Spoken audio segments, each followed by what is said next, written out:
let's go. Break it down, put it there, bring it on, step it up, right there. Break it down, put it there, here we go. Step it up, bring it on, let's go.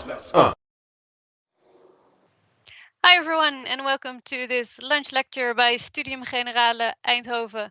This lunch lecture is the second in a series that we are organizing about complexity science, and it's a series we're organizing together with the Institute for Complex Molecular Systems at TUE, more specifically with the focus area Grip on Complexity. Now, complexity science is a thought-provoking, multidisciplinary approach to look at transitions and emerging systems in science, but specifically in society. And complexity science can provide new insights to find answers to some of the great challenges that we are facing today. In our previous first lecture together, which was in November, we looked at the many factors that play a role in moving towards a new energy system. And as you might have seen today, we are going to be looking at deep transitions. According to today's speaker, Professor Johan Schot, the large-scale economic, social and environmental challenges we are facing across the globe cannot be solved by simply optimizing technologies or changing human behavior. What we need is what we require is a complete rethinking of our conventional approaches towards, for example, mobility, energy, food, communication, and water. This is a change comparable to another deep transition that you might have heard of, the first industrial revolution. Fortunately, we have someone with us today who can very well link the two together, because he's a historian and perhaps to the employees watching today, a somewhat familiar face, because several years ago he used to be professor of history of technology and transition studies at TUE. He then moved to England to become the director of the Science Policy Research Unit at the Sussex University Business School. And currently he holds the position of Professor of Global History and Sustainability Transitions at Utrecht University. Johan Schot, welcome to our live stream. Let's see if you are...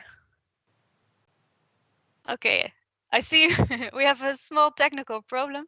So while we are trying to get Mr. Schot back in the live stream, let me tell you that he describes himself as a traveler through time, who is inspired and driven by the historic imagination, and his research focuses on identifying theories, concepts, and narratives that have contributed to transition, change, and development in our global society. And I see that we are trying to get him back into the live stream. So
And we're back in the live stream, and I have good news because also Professor Johan Schot is here with us. Like I said before, he's going to be teaching us about deep transitions. So Johan, a warm welcome, and the digital floor is yours. Thank you. And I'm very happy to be back at the University of Eindhoven, Technical University of Eindhoven. I left 6 or 7 years ago, 7 years ago. Okay, so my talk is about deep transitions, and the reason I'm developing this notion and the research program behind it is the conviction that we live at a watershed moment in history. And you can ask the question, how do we know this is the case? Because as an historian, I know many people have said that in the past as well. Well, there are two kind of general arguments. One is about the Sustainable Development Goals. I will talk about in a minute. But it's very clear that we are encountering a number of deep crises, the climate crisis, the biodiversity crisis, but also the inequality crisis. So there's a poly crisis, you could say. And we need to address all these challenges simultaneously. It doesn't make sense to just focus on one. But secondly, there's also the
as I said, the Sustainable Development Goals are a crucial indication of the fact that we live at a watershed moment in history. Can I have next slide, please?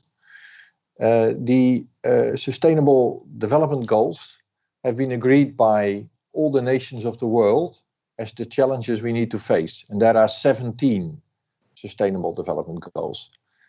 This is many goals to accomplish. But there's a strapline to the Sustainable Development Goals that's called Transforming Our World. So if you look through this transformation lens, you can see there are 3 types of Sustainable Development Goals. One type has to do with what we call Sociotechnical systems. So these are areas that need to be transformed. You can think of energy. You need a new energy system in place. Food, mobility, water, healthcare. So this is one set of SDGs, relates to areas to be transformed. The other set of SDGs is about what we call directionalities, because these systems need to move in certain directions. For example, address climate change, address biodiversity loss, address poverty, address inequality. And then there are 2 SDGs that are about the governance framework conditions, because it's also very clear that the current governance conditions are not sufficient to deliver on the transformation.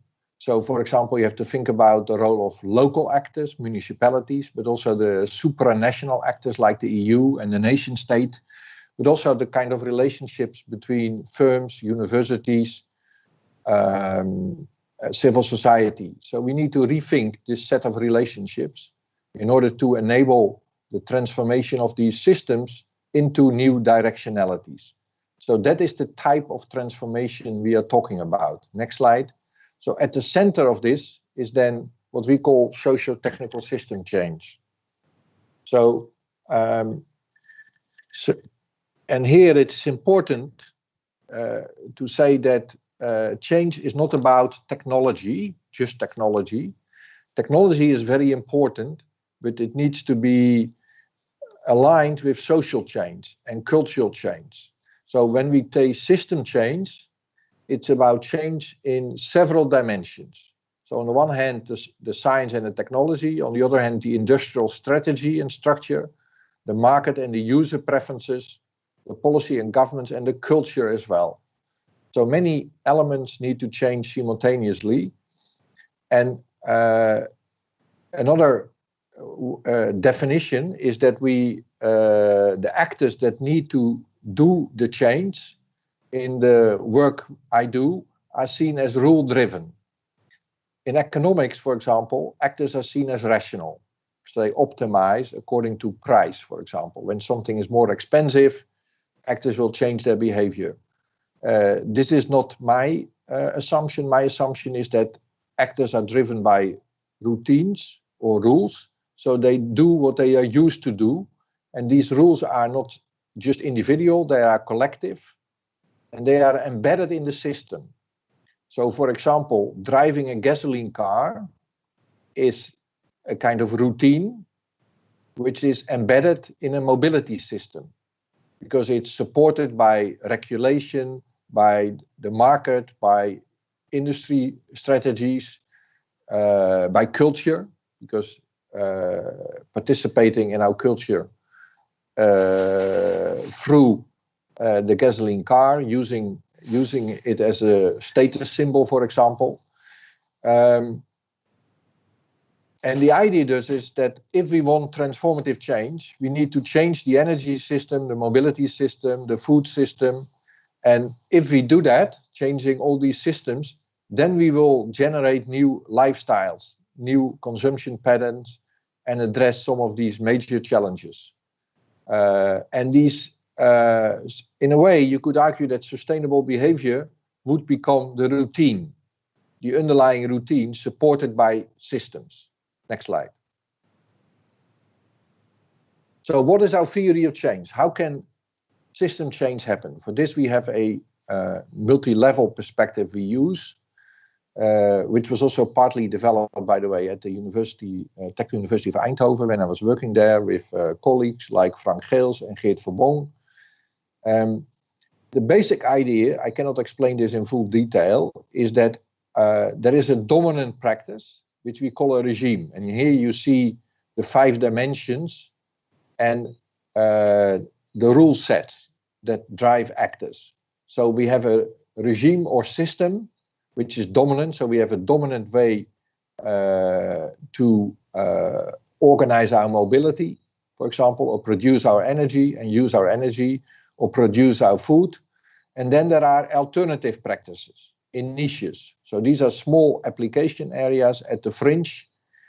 And the question is, how can some of these niche areas become more dominant, upscale, or develop? And for this to happen, the system needs to open up for change. So the regime actors need to be prepared to consider an alternative practice, but we can also nurture and develop the alternative practice through specific policies and interventions. But in any case, there is a competition, sometimes collaboration between niches and regimes. And then we also have the landscape. So this consists of macro trends like individualization, urbanization, population growth, and they will climate change itself, biodiversity loss. So you have to take it partly literal. So it's the natural landscape, but natural landscape is merged with all kinds of social and political trends. So we see that as one landscape, we also call it a socio-technical landscape for that reason. And that will influence the relationship between niches and regime. Very simply, if climate change becomes more visible, it may change the perception of some regime actors in the fossil fuel industry. They open up for change, and that may provide a stimulus for the niche developments in renewables. It's a very simple example. But in any case, we need change at all three levels, and they need to interact in a positive way. That is, in a way, the theory of change behind it. And if all systems change, or several systems change, we can build a new landscape. So landscape changes take a long time, 50 to 100 years. System change can happen within 50 years. But of course, there are acceleration periods and periods when there is little change, because the change is below the radar, happening in niches and not very visible. Next slide. Based on this, because the theory I just developed was about single systems, based on this we developed this deep transition theory, and here we added a long-term historical perspective, because the basic proposition is that the Industrial Revolution is about building up new systems for the provision of energy, mobility, healthcare, communication, security, education. So we have seen over time the build-up of these systems, and this change came in waves.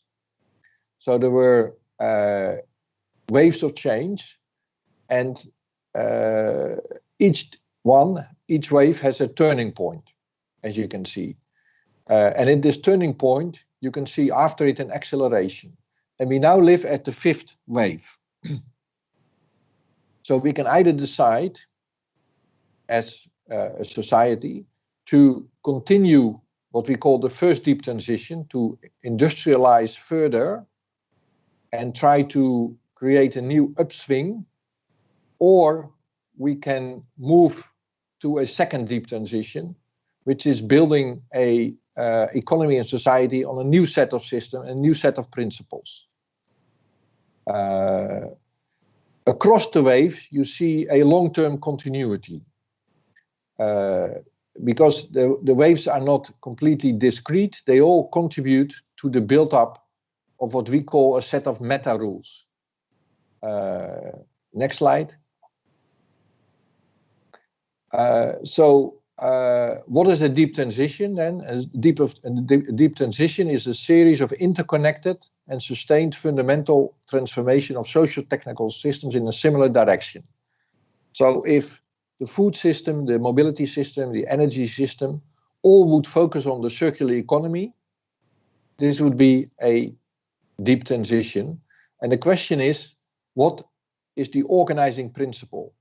How can we coordinate the changes across systems? And this is done by influencing what we call meta regimes or meta rules. Next slide.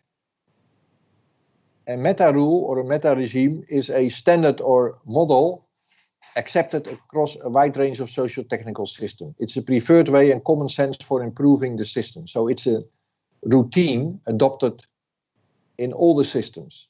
Next slide.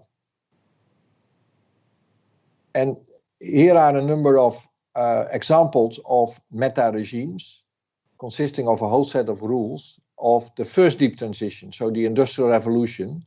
So there was a focus on mass production, on individual consumption, on linear production, so not taking into account the production of waste, carbonized production and consumption, and the building of global value chains.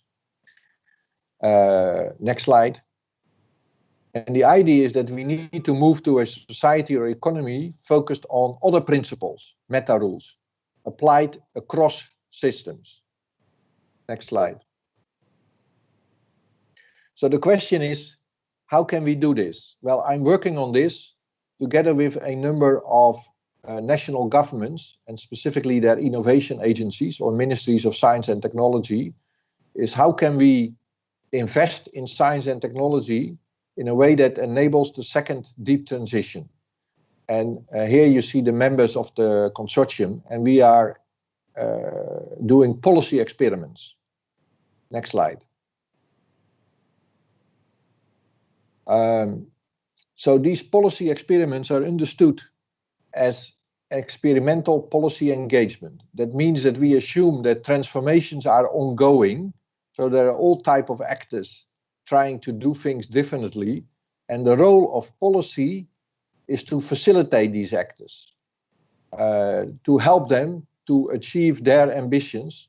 And how can policy do that? They can help them to create a theory of change. So they can ask the question, okay, this is the intervention you propose. How will it lead towards transformation? Can we build a theory of change and then monitor it? Next slide. So this is an example of a theory of change. So on the top, you find the mission or the vision, let's say reduction of inequality. And then for a policy program, you can ask the question, which are the outcomes we are seeking of our policy that will enable this vision to occur? And then which outputs do we need to lead to these outcomes? And then which activities do we need to undertake and which inputs we need? So you build a pathway from inputs to activities to outputs to outcomes and then to impact together with the actors. Next slide. So this is how we work in practice. So suppose we have a program on circular economy. Then we sit together with all the actors in the program and ask them to articulate their theory of change. And then we ask the question, is this theory of change leading to enabling the second deep transition? Is it leading to transformation? And we have a whole set of indicators for transformation. And then we redevelop the theory of change. And then based on this new theory of change, we develop a monitoring and evaluation and learning framework in which we will monitor for years the success and failures of the program. Next slide. So if you think about these transformative outcomes that we use, there are three types. We work on, okay, does the program lead to the building and nurturing of niches? Or does it lead to the upscaling of niches? For example, a niche can be the adoption of electrical vehicles, for example, and can it lead to the opening up and unlocking of regimes? So does the interventions, do they lead to because this is a precondition that regime actors become more open for change. Next slide. So I have no time now to show all the outcomes, so I will go very quick now. But we have transformative outcomes. So we asked whether the program delivers on protecting the niche. We call that shielding. Whether it delivers on learning. So whether the actors learn in specific ways. Next slide. We look at the quality of the network formation.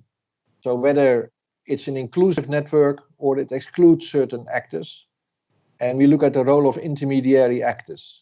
We also look at what we call expectations or visions, so the quality of the expectations and whether they are aligned, the actors, in terms of their expectations. This is all about the niche. So the idea is that if you want to contribute to successful niche building, you need to have a certain type of network in place. You need to have a certain type of learning. You need to have enough protection for the niche. And you need to have a certain type of quality of visioning or expectation building. So these are the type of processes we focus on for enabling transformative change. And in this dimension, the niche building. Next slide. Next slide.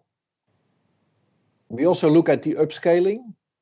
So how can we, a program, help to upscale the niche? And there is a threshold for system diffusion, which is 16% of the future market, which we have developed based on case studies So the question is, how can we ensure that the new application gets to 16% of the future market? But we also look at institutionalization, because for a niche to become stabilized, it needs to become a standard.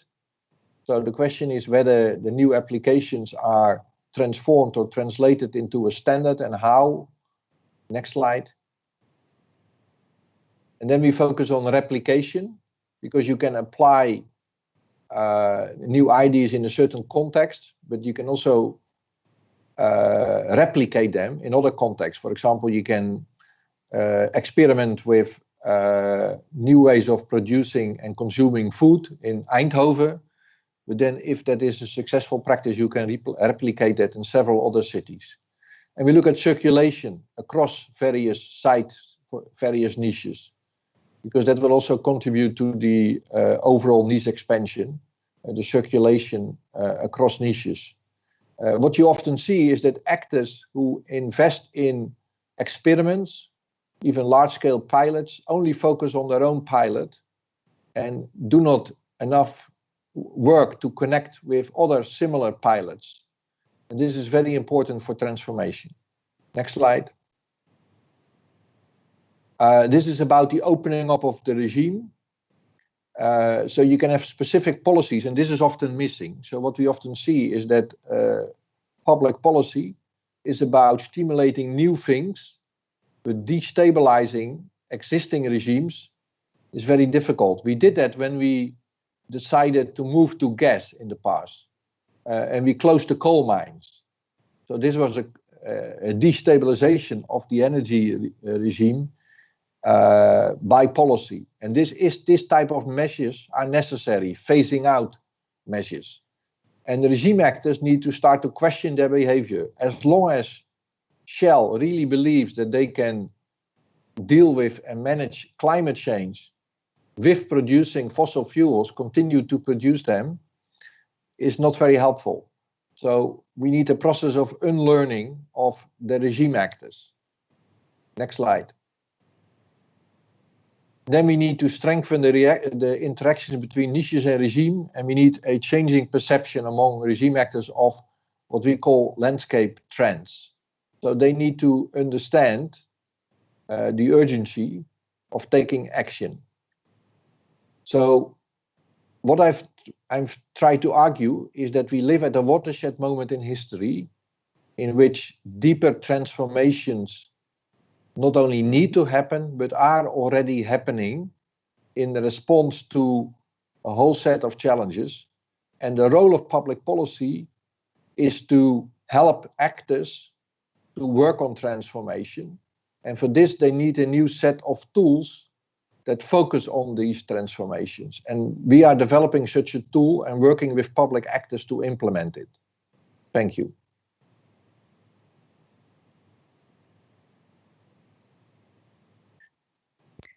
Okay, Johan, thank you very much for sharing these the steps actually that can lead up to a new deep transition, if I understand you correctly.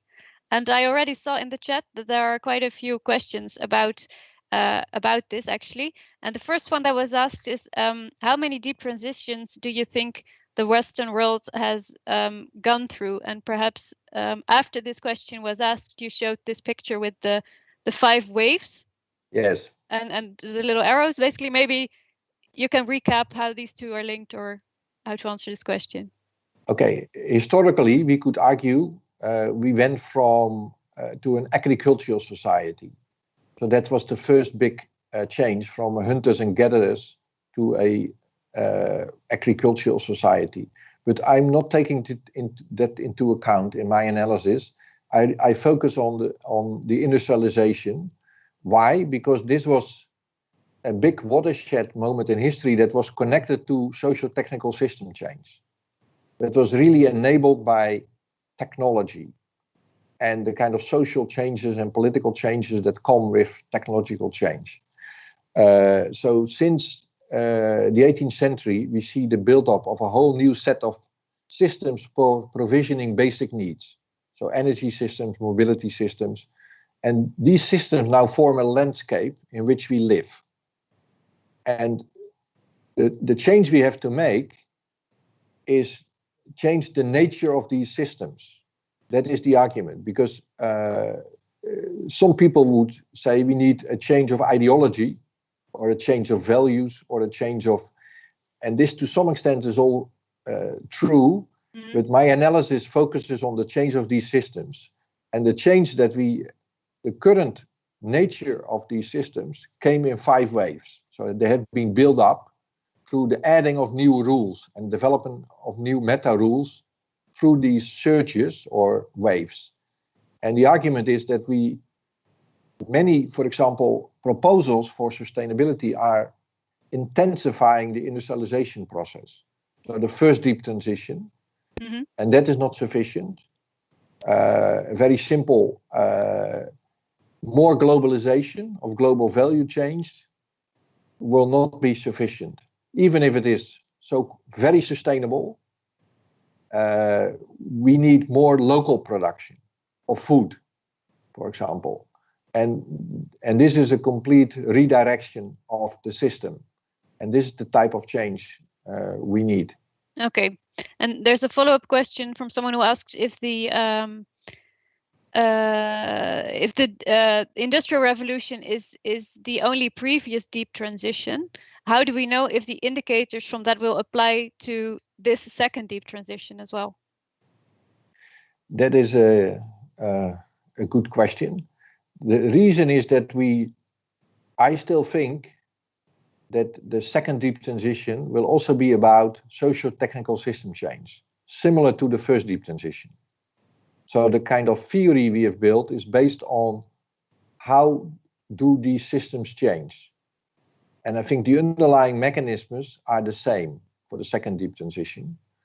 And therefore we can still apply them, but I think we have to be sensitive to certain type of differences. So we cannot just apply them in a linear way, but of course we don't know the future. So what we are doing at the moment, for example, I'm working with a whole set of private investors as well. So big private investors, and some of them invest 200 to 600 billion, and to redirect their investments. And then we make scenarios. So we use the deep transition theory to build scenarios to identify new pockets to invest, new niches that they could invest in. And this is something that you saw systems like this in the Industrial Revolution as well? Yeah, that happened in the Industrial Revolution because these surges are driven by investments. Okay. In science and technology. And but the question is how you invest. Yeah. If you invest in optimizing the current systems or if you invest in redirecting them. Yeah. And I guess also the scale at which you invest. Of course, it's important, yes. But it is important to realize it's not about one investment, not even about hundreds investment. So one of the ideas of the method we have is that no one is steering the transformation. You can only think about your own contribution. So you can try to link your investment to an ongoing transformation process and try to strengthen a certain direction. But it's not like even a big investors cannot really direct change. That's impossible. The process is far too complex. So it's about smart interventions that may contribute to transformative change. And this, I think, links to complexity science. Okay, maybe a question that I also had and that I also saw came up in the chat is tied into recent developments here in the Netherlands. We've just had elections last week. And the comment in the chat is the result of that was a relatively conservative outcome. How do we get powerful actors to want to collaborate in deep transitions? Okay, so deep transitions start in small application areas, niches. And the idea is that you build a coalition of front runners around these niches, and they try to involve as many people as possible. So it's a building up process. It's also not the case that change comes from policy.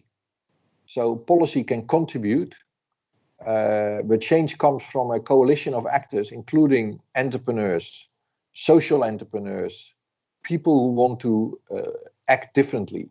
And then maybe policy will follow, and policy will follow. So historically also, if you look at the Industrial Revolution, it didn't happen because of policy. Policy at a certain moment in time can really help to accelerate in a certain direction. But for policy to do that, we need to have a democratic majority. And it's very fair to say that, for example, for addressing climate change in a more radical way, there's no democratic majority at the moment. So what we can do is work on these niches with people who are the coalition of the willing. And this is what is called participatory democracy. So we work, so I would argue it's different from representative democracy, which is about majorities. The participatory democracy is about giving people a voice who want to enable change and build coalitions and let people participate.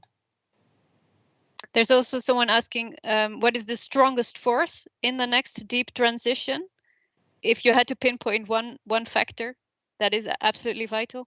Well, vital is that the landscape, the trends like climate change will generate so much pressure on actors to act that they have to respond.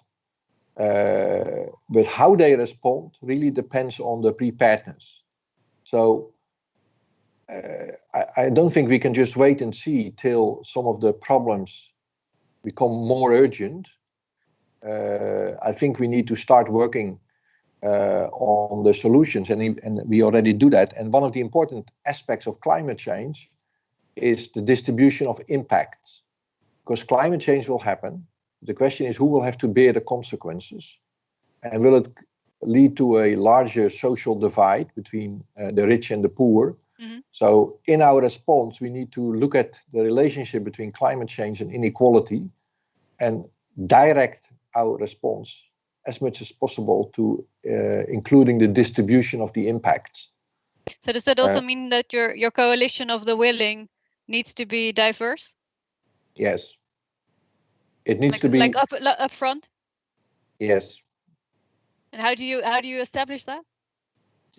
Well, for example, if we work with investors, so investors invest in a big solar project in Africa, we ask them and we say to them, okay, what is your network?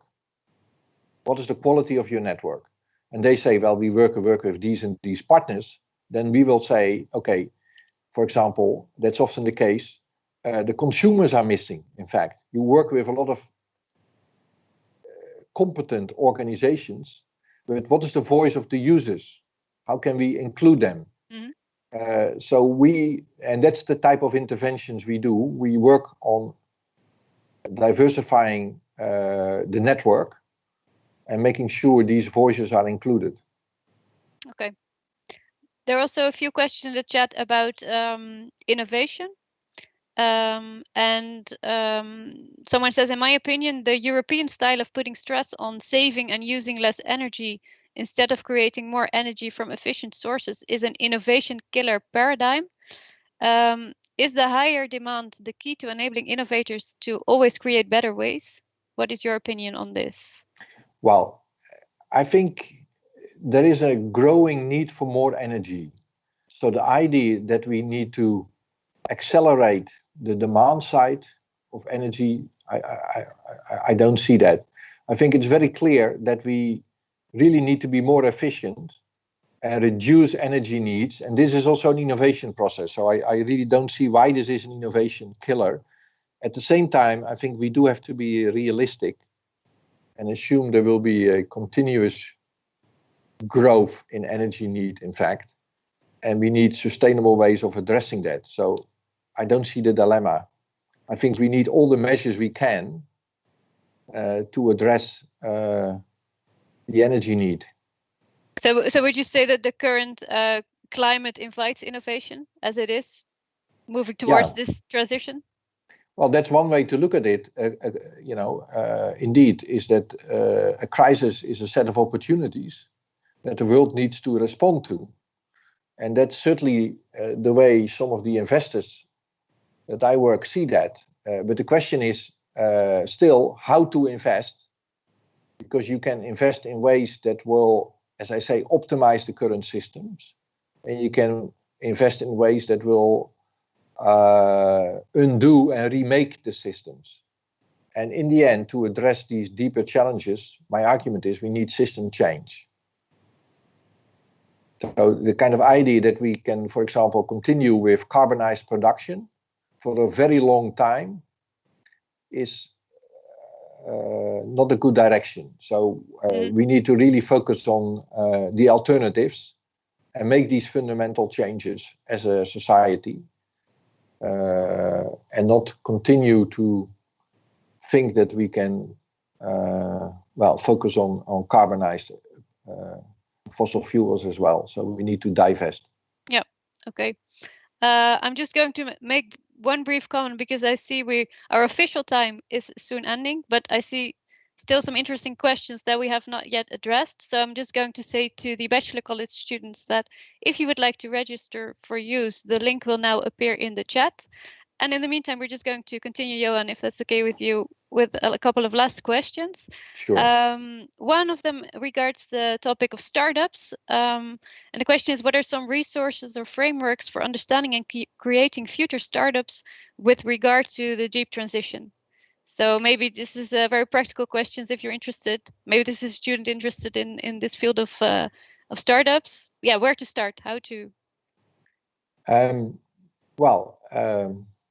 There's many areas to start. So the question for a startup is in which system are they interested? For example, if they let me know in the chat now, I can. Yeah. Of course, there have been a lot of startups around electrifying mobility. Also, I think Eindhoven has been very active in this area. Yeah. And the type of work I do is say, okay, you have this technological solution, or your startup works on this technological solution. What is the system positive aspect of it? How will it enable wider system change? For example, I work with Baillie Gifford. Baillie Gifford is the largest European investor in Tesla. And one of the arguments we have is that electrifying mobility through introducing electrical vehicles is not sufficient, because we just substitute current cars with new type of cars, and they also have problems. So we need to reduce car dependency. So electrical vehicles need to be part of a new concept like mobility as a service, yeah, where cars are integrated with other means of transport and are provided by mobility service provider. So you make then the change more system positive. So if Tesla, and they are working on this, would work more on this mobility as a service concept, that would help the transformation. Right. Okay. Another question is, when you work with these very large corporations, so I think this refers to the big funders that you described earlier on in our conversation. When you work with very large corporations with very large investments, do you feel you are still completely free to express everything scientifically? Yes, that's the kind of interesting thing. Let's first of all, Baillie Gifford, for example, invested in my research, but it was a donation, no strings attached. Okay. So, the actors I work with, on the one hand, I work quite intensively with them. So you could say they really influence my research, and that's also what I want, because I do transdisciplinary research, which means that the knowledge these actors have is very relevant for me and is at the same level as my knowledge. So I have scientific knowledge, they have practical knowledge, and we try to bring these type knowledges together in a process. But in this process, I am independent. So, and they are also independent. So they contribute to my research, I contribute to their action. But they don't ask me to change my scientific work, but they are questioning it. And that's their right to question it, to ask and I'm questioning their practice, but it's their responsibility to change their practice. So it's called transdisciplinary research. But are there also, because this sounds like a fairly ideal kind of situation, are there also ways, in which you maybe have to kind of find a midway? Well, you have to realize in the type of project I'm involved, there are many actors. It's not like one actor. And of course, they try to lobby and influence, but it's done in an open access way. So through an open science process. So right. It's transparent yep. and visible what's happening. But yes, there are always challenges and you have as an academic to consider whether you accept certain points of view and criticisms. But that is normal so what is science? It's about method. Mm-hmm. So it's very clear that how you produce your results, and it's about building upon the historiography, the body of literature already available, yep. and show how you connect. But I think working with external stakeholders, I don't see the problem, so to say, as long as it's open, transparent, and very clear. And I guess in order to establish the deep transition you aim for, it's inevitable that you have to work together, right? Yes. Yeah, exactly. And I think for a technical university, this is not news. I must admit, some of my social science colleagues have more difficulty with this because they ask, of course, valid questions about influence, like the one asked. So this is a very valid question. And let me also say that we also have reflection sessions. So, for example, when we work with stakeholders as researchers, we organize reflections where we ask these questions ourselves. So there are also like, kind of feedback moments and. Yeah, in the process. Yeah. Okay. One more question by Rutger van Zanten. How does the policy scheme you explained relate to the first deep transition? And then maybe you could quickly remind us of the policy scheme he is referring to. I guess he refers to the Transformative Innovation Policy Consortium. You have to think these are public agents investing in science and technology. For example, take Vinnova. Vinnova is an innovation agent in Sweden. They invest in a food program. They want more sustainable food technologies to stimulate. So we work with them and the project team defining this scheme. And we ask the question, is what you want to do transformative? So we help them. Mm-hmm. And then we ask these questions about what are the type of learning processes. So if they have, for example, a whole set of proposals, and these proposals are only about optimizing the current systems, we ask, okay, why are there not more radical proposals there? That is often the case because there's only what we call regime actors at the table. So when the decision is made which proposals are funded, you can find the usual suspects there. So we ask for a broader network to be engaged, mm-hmm. so that we get more diverse set of opinions, for example. Okay, I hope that answers this question. Thanks, Johan. Maybe to wrap up, of course, we are now already for a year in a very special situation in society that could maybe enhance the deep transition or not. What is your view on the influence of COVID-19?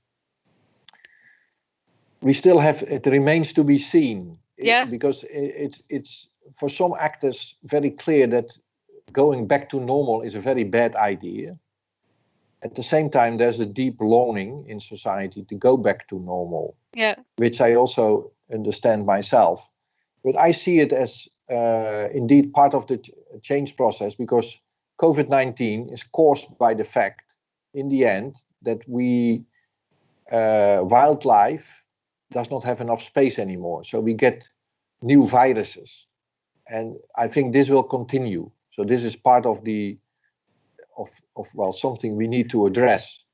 And the question is how to address this. And one thing is also clear, that the healthcare system is not really able to cope, certainly not in the developing world, but also in our own world, with the consequences of something like this. So it's part of the deep transition, but you can also see it can be used to optimize the current system, or it can be used to change the current system in a more fundamental sense and rethink the healthcare system, for example.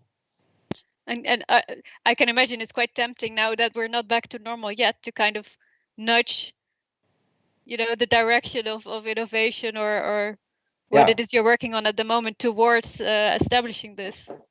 Yeah, because the Groeifonds in the Netherlands, so the new, but there's the reconstruction funds. I've seen several evaluations whether they will lead to new type of investments, or whether they will just reinforce the current economy, and the overall picture is mixed. So, well, that's what I can say at the moment, and I would argue also for the Netherlands. So I hope the new cabinet will make a decision and understand that they can invest in a complete redirecting the Dutch society and still have economic development. So, for example, for farming, the agricultural sector, we always talk about reduction, so having less farmers, but that's not the point. The point is change of direction of agricultural innovation, because it's very clear that the path of is not working. We cannot continue, so we need to redirect. So the focus should not be on less farmers, as that's not the point. The point is redirection. So I hope we can develop a positive agenda. I was going to say that's also focusing on the negative rather than on the opportunities, perhaps. Yeah. Okay. Well, Johan, thank you very much for sharing these insights with us and answering all the questions. Thank you at home for asking all these questions. Let me say that if you would like to continue the discussion about this topic, then next week, Wednesday, the ICMS will be organizing an in-depth lecture with Professor Geert Verbon. He will be talking about the energy transition, the COVID-19 crisis, and social inequality from a complexity perspective. So it follows up on today's lecture by Johan Schot. From Studium Generale, we are back tomorrow evening with a very interesting and I can highly recommend a rendition of the Canto Ostinato by 8 saxophones. So we have an actual live streamed musical program for you. And next week, Wednesday, we are back with a lecture about Outbreak Management 2.0. Thanks very much for your attention. Thanks again, Johan, from everyone at home, and see you again next time.